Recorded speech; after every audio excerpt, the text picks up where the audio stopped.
Hi, welcome to the Caledonian Elixir.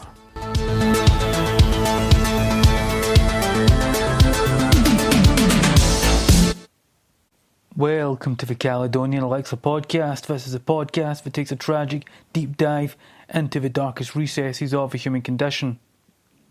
I'm your host Vincent, and this podcast is going to confront the sinister methods, history used by sorcerers and mind control experts in the CIA and other agencies. So I'm going to preface this with a short explanation of MKUltra. For those who don't know, mind control and sorcery, how they relate to one another and have been used for dark ends by the CIA and other organisations. The mind is its own place, and in itself can make a heaven out of hell, or a hell of heaven. John Milton. With the end of World War I, we had the emergence of shell shock that would later be diagnosed with PTSD. The archetype of a crazed war veteran, now socially inept and disturbed due to battle trauma, is an example of this. The psychiatric profession created even more personality disorders in the 20th century.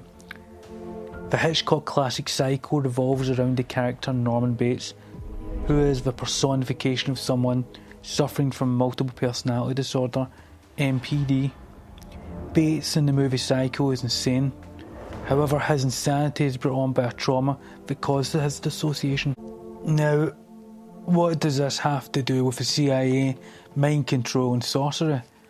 Well, just stay with me and I'll get there. The diagnosis of MPD, or DID, that is dissonant identity disorder, in the past was often confused with demonic possession. DID is when a mind would schism, splinter and become dissociated, and a new person would emerge. But there is a commonality between those experiencing DID and PTSD, and that is that there's severe trauma in their lives. However, this phenomenon of dissociation and the creation of new personalities was of deep interest to the CIA, and more specifically the scientists of MKUltra. The CIA and their MKUltra experiments wanted to achieve mastery over the mind. If they could attain that, the socio-political applications and benefits for the United States government would be nothing less than complete control of thought and perception. It was also an assault on mind and memory, where those experimented on did not consent, with many of the victims being left with lifelong trauma or a broken mind. The MKUltra project began in the 1950s, with the techniques being used ranging from drugs, hypnosis, psychic driving, which involved the subject being placed in a sensory deprivation chamber while an audio recording would be played on loop, usually reciting something horrible to the listener. This was done to wipe the mind clean and to traumatise the mind, and those experimented on were among the most vulnerable in society. The mentally ill, prisoners and even children. One part of the project involved 450 children aged as young as 4 taken to Creedmoor State Hospital, then all given hallucinogenic drugs such as LSD or psilocybin. Moreover, some of these kids had health issues such as autism and schizophrenia. So, if you think about it, the CIA were attempting to induce mental trauma in these children. Some of the CIA geniuses that worked in MKUltra was Dr. Sidney Gottlieb, who authorised covert experiments on prisoners, Owen Cameron, who destroyed psyches with psychic driving, John Gittinger, who was the brains behind the MKUltra experiments in San Francisco, where prostitutes lured men to CIA safe houses, with the men dosed with drugs and observed by CIA officers through a two-way mirror. Gittinger also had colleagues who were friends with the infamous cult leader Jim Jones. This does sound diabolical. I mean, didn't these scientists know they were traumatising all these people and kids they were experimenting on? Well, the answer is yeah, of course they did. I mean, that's the point, because they were realising that mind control is linked to trauma. In addition, they were uncovering the fact that the occult method of mind control was a practice and knowledge that sorcerers possessed for centuries. I was going to show how a soul with a weak hold in its tenant could be expelled by another. These personalities, they depart and return unchanged.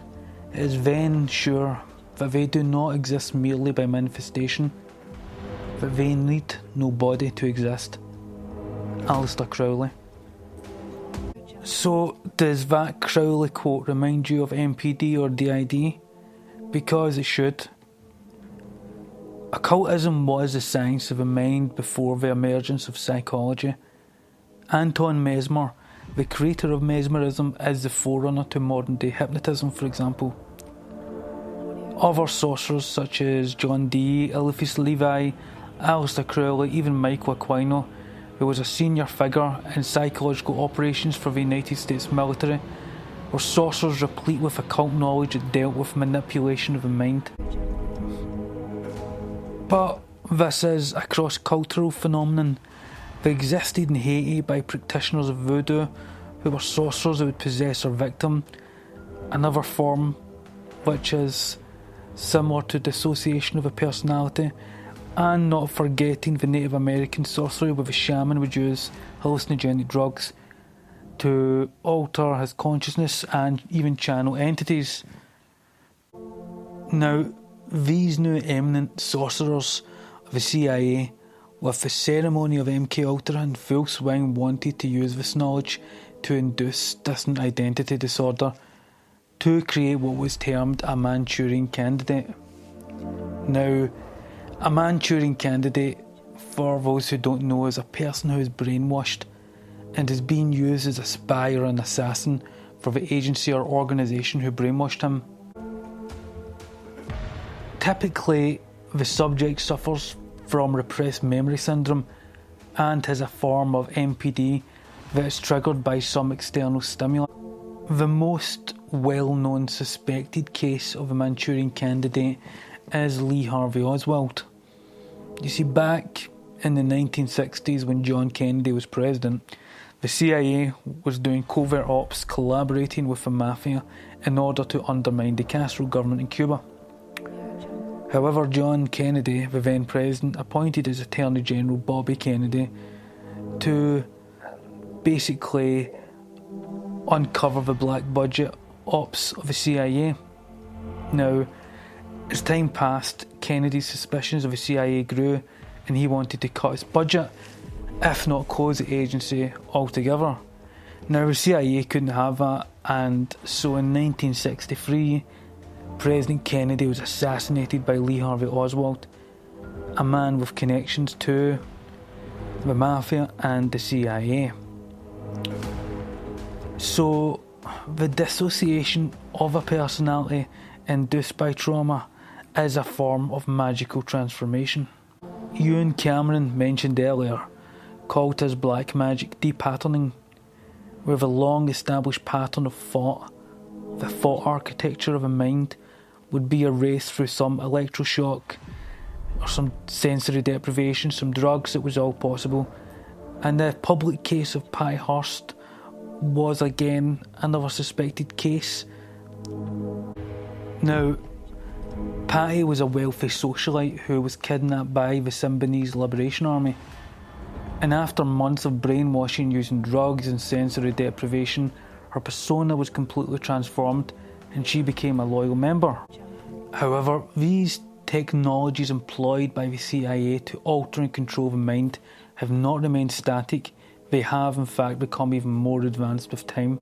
The human brain is an electromagnetic machine, so when the CIA and US Navy began experimenting with the transmission of low EM frequencies, they realised it could induce stress and neurological damage.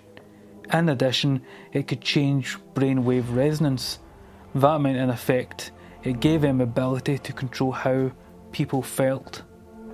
They also began using atmospheric ionisation, proximetrics, magnetic reconnection portals, and if I said they even have been experimenting with mind control using sound waves, would you think that is insane? Because it definitely sounds insane. However, even in the Scientific American, it was admitted in an article, and I quote, "A scientist will be able to control what a person sees in their mind's eye by sending the right waves to the right part of the brain. This was even discussed recently by the World Economic Forum in 2018. So, with the history and array of mind control technologies to the CIA now, is it still correct to call it sorcery? Well, even the US intelligence agencies still use this spiritual nomenclature. I mean, here's a quote from Colonel Aquino of the Psychological Operations Department. "Once the army removes its own blinders to religion, it can accurately use the religion psychon in the Mind War campaign." In the Mind War campaign.